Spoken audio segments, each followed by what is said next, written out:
Welcome, friends, to New Creation's new Apologetics channel. I'm Justin Clementi, the founding pastor and parish priest for New Creation Church, Anglican in Hagerstown, Maryland, and I have with me not only a good friend, but a pastoral associate to the New Creation Church family. I'm very pleased to have Chad Gross with us.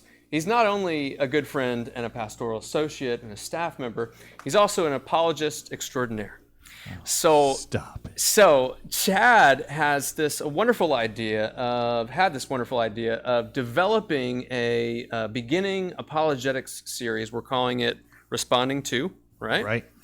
So we've picked some core topics that we'd like for you to come along with us and just kind of hear us respond to from a Christian perspective. Now, Chad, we're going to be starting in our first video talking about pluralism. Right. And we picked that for a specific reason, and I'll let you speak to that. But when we say pluralism, when we're talking about religious pluralism, why don't you go ahead and just begin the conversation by telling us what is pluralism and why is it so important? Yeah. The reason that we decided to start here is because pluralism essentially is the idea that all religious truth claims or all religions are equally true, right, or valid. This is sometimes expressed kind of implicitly through coexist bumper stickers. Other times it's explicitly said when somebody throws out a statement like, all religions are basically the same. And since essentially our series is going to be working through and looking at different religions and different worldviews, what we wanted to do was to make sure that we address that idea of, well, why would I watch an entire series that addresses different religions when basically they're all the same anyway? Mm-hmm. Why put my time into that? Right. And so that's what pluralism is, and that's also why we wanted to start at pluralism, just so that we could address that idea, that all religions are basically the same, and that we could demonstrate why you might want to rethink that view, and also why it's important to consider the truth of religious claims. Yeah. So when we think about pluralism tries to throw truth out the window and claim that it really doesn't matter. But my next question is pluralism true or false? And can we even know if it's true or false, and why does this matter? Right. And I wanted to make sure that, too, for our purposes here, that what Pastor Justin and I are addressing here today is not kind of that academic pluralism of someone like, say, a John Hick, but we're addressing kind of the type of pluralism that you're going to run into on the street. Right. I've talked to a lot of people who have very different beliefs than I do, and one thing that I've learned is that you don't find most people who are defending kind of an academic view of pluralism. It's that view that says, basically, all religions are equally true, or they're equally valid. And so that's what we're essentially coming at today, more of that layman's view of pluralism. Now, the question is a good one. First of all, is pluralism true or false? Unequivocally, it is not possible for pluralism to be true. It is false. It is demonstrably false. And here's how we know that. The idea that all religions are true actually violates the law of non-contradiction. Right. The law of non-contradiction says that two contradictory claims cannot be true at the same time and in the same sense. So, for example, it would be silly if I said, hey, my friend's a married bachelor. Yeah. Right? There's a contradiction inherent in that. It would be nonsensical of me to say, oh, God exists and God doesn't exist at the same time and in the same way. Right? And so in the same way, these religions that we're going to be talking about in this series inherently contradict with one another. I'll give you some examples. For example, God can't be personal, which is what Christianity says, right?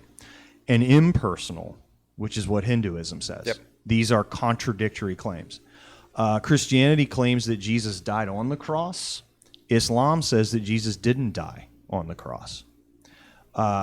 Judaism says that Jesus was not the Messiah. They're still waiting on the Messiah. We claim that Jesus is the Messiah. Mormonism claims that Jesus was a created being who's actually the spirit brother of Lucifer. Right. People are typically surprised when I point that out. Whereas we believe he's the eternally existing one who made all things. Obviously, those contradicts. So since various religions teach contradictory things, all religions obviously cannot be true. Right. So religious pluralism, this belief that they're all true, it violates the law of non-contradiction. So in logic, that actually means that it's not just false, it's necessarily false. Yeah. In other words, there is no way that it can be true. I really like how apologist Frank Turek puts it.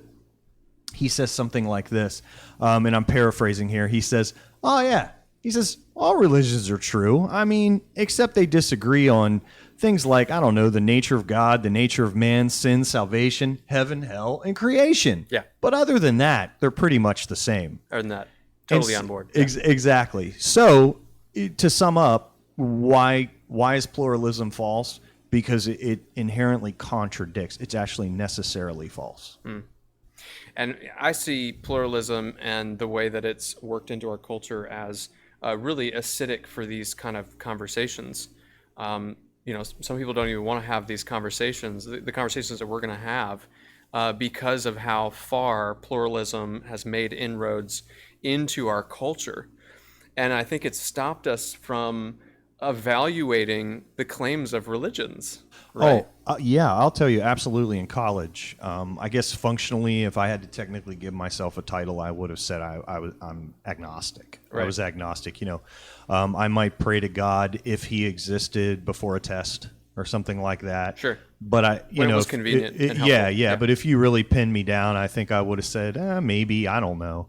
But I know that one of the things that when people would talk to me about religion, that I would say would be, they're all basically the same. Yeah. They're all and that it kept me from having to really consider the truth claims of the view that the person was sharing with me. And I've learned now that the person who says, basically religions teach the same truths or they're equally true, they're merely demonstrating that they know very little, if anything, about religion. Right. And that's usually the case. The person who's usually saying that hasn't looked at the claims of most of the major religions. And so it's a convenient thing to believe. I was just listening to someone today that said, tolerance is, held up as this virtue in our society. But the fact is you can tolerate, other religions and other people from your couch all day long without doing anything, Yeah. Love and pursuing truth with love is a lot harder, right? Yeah. I love the idea of I love that idea because basically what you're saying is like if you take the popular coexist bumper stickers, right? Coexisting with somebody, the reason it doesn't work with Christianity is because it's too weak. Right. Essentially, coexist says, regardless of what you believe, I'll put up with you. Right. Whereas in Christianity, we're not called to put up with people. We're actually called to love them. That's right. We're to love them as we love ourselves. We're called to love our neighbor. And so Christianity doesn't allow us to simply just coexist. We're supposed to go beyond coexistence to relationship. That's right. Yeah. I think, too, starting this off by talking about pluralism, it helps us realize, just like you said, we should expect actually a lot of agreement horizontally when we look at religions, because God has written the moral law on the hearts of men. Yeah, and Romans women, 2. Right? Yeah. And so we should find things like love your neighbor in every religion. Sure. But when, just as you said earlier, when we look vertically, it's where we find the massive differences. Right. And that's really where the core of our inquiry should be. Yeah. Is looking at horizontally, what are the religions saying and what's the difference? Right. Amen. I agree. So that's anything else you want to say about pluralism there before we talk about the series overall and where we're headed? No, just in general that it's just important for people to understand that when I would say to my brothers and sisters in Christ that if somebody offers that kind of statement to you that, all religions are basically the same, one of the things you want to do instead of feeling like you have to point out all these contradictions like I did is simply ask them, wow, that's interesting. How did you come to that conclusion? Yeah. Because when you kind of shift that burden of proof, because they're the one making the claim, right? Right. When you shift that burden of proof, you're making them substantiate a claim that really can't be sustained with sound argument. That's good. Yeah. That's good.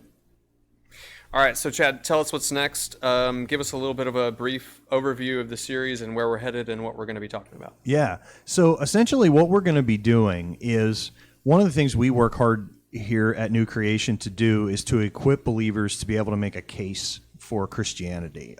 We have an upcoming class actually that's going to be teaching people how to do that very thing. But in making that case, you of course are going to interact with people who have different views. And what we thought we would do is we would pick out kind of the main religions or the main religious views of, and that most people are aware of, or also that are prominent in our area, and that we would discuss them, and we would not only give an overview of what they are, but we would also talk about, okay, if I get in a conversation with somebody and they hold that view, how can I talk to them intelligently about Christ? And of course, we want to emphasize throughout this series that we do so with respect.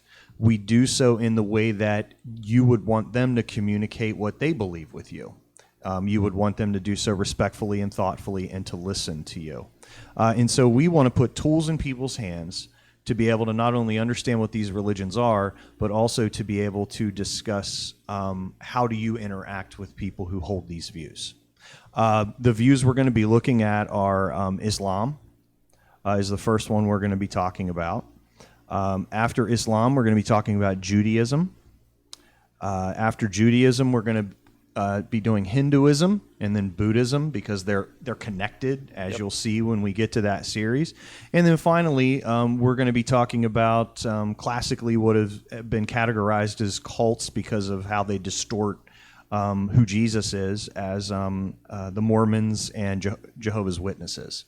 And so, and again, the idea is how to intelligently, thoughtfully, kindly respond to these people who hold these different views. Very good. I think I like how you set the stage there in terms of engagement and what we're trying to achieve. But we also want to, see that kind of engagement from the people who are watching this. So if you're out there on YouTube or on Facebook and you're watching this, we want to interact with you. We want to engage with you, but we want to do so civilly, right? Yes. So we want to hear your questions. We want to hear your Absolutely. amens if you like what we're doing and you are a Christian. Or if you don't like what we're doing, tell us why. Let's talk about it. Let's engage around it, but let's, keep things respectful. Right. And I'll say, too, to our listeners, that one of the things I've learned about social media and interacting and through YouTube, or whether it be Twitter or Facebook, whatever, is that I won't talk about issues that are inherently personal, which religious beliefs are, right, in a heated way online, because I'm in a situation where I already don't know you, right? I don't know your temperament. Sometimes it's hard to read tone, through comments. And so we're going to go out of our way to be respectful and represent views fairly, and we just ask that you do the same for us. That's great. Well, thank you for being with us for part one, introduction to the series, responding to and thinking about pluralism. So we'll look forward to seeing you next time when we talk about Islam. Yes. We'll see you then. Thanks for joining us.